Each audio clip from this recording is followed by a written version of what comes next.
सक्ने हुन्छ कि भन्ने हो सेभेन केपी सक्नुपर्छ के ल सुन गणेश बालेन्ट कसरी खराब हो भन्नु त राई सर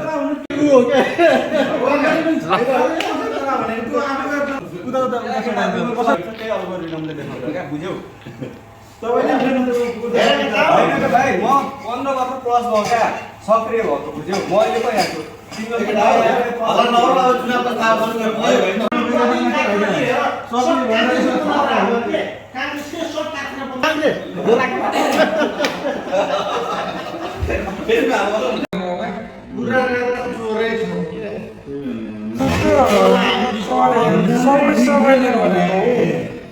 रासको कारण भन्नु त राई दाजु पाएको मान्छे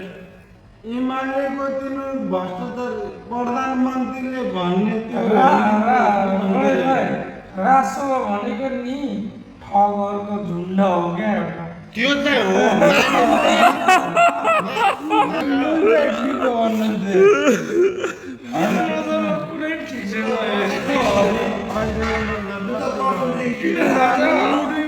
जुन पनि चुज गर्नुभयो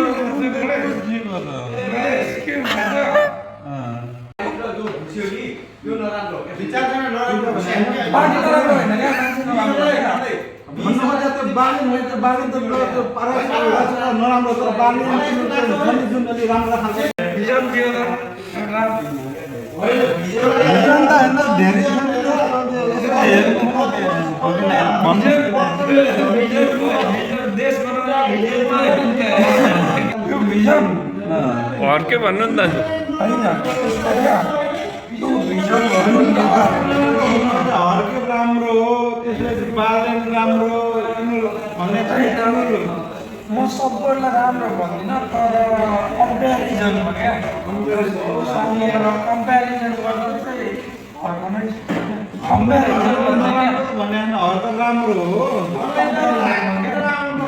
दाजु बालेन्ट केपीमा को राम्रो होला भन्नुहोस् त दुईजना कहाँबाट ल्याउनु